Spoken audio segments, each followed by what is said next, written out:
What is going on, everyone? We are out here. It's about 13 degrees. Last night we had -7, -9 windshield temperatures. Absolutely freezing.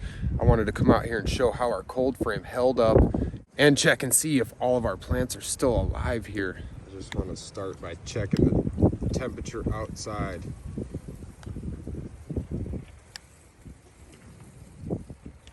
That says 2 degrees Fahrenheit, 4 degrees Fahrenheit on the ground there.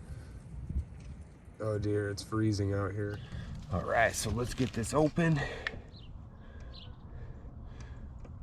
We've got about 34 degrees in the soil in the back there. Only about 31 up front, but that's right at the front of this. Let's take a look at all of our life in here. We've got our radishes.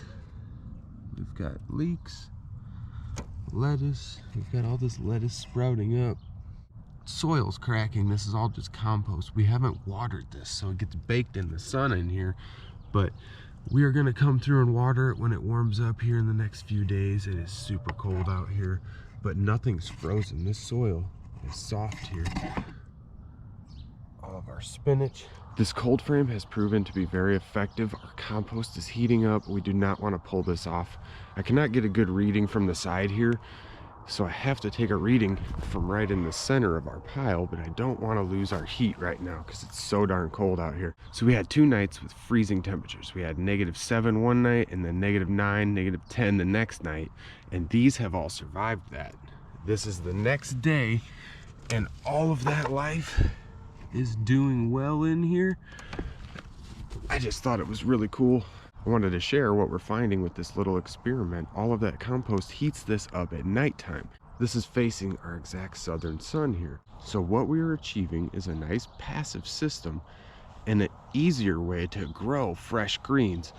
Once I get this compost pile together, it heats it up and it stays warm in there. So this is a double pane window. Our outer layer had a little bit of frost. Our inner layer did not have any frost, and that's why all of the water in up front here, all of our soil is nice and warm. It is not frozen. That is great. So this is a very cool experiment. We're going to do this on a larger scale once we get some more materials together here. I hope everybody enjoyed this. This was our little update. It is absolutely freezing out here. We got this massive compost pile heating this cold frame.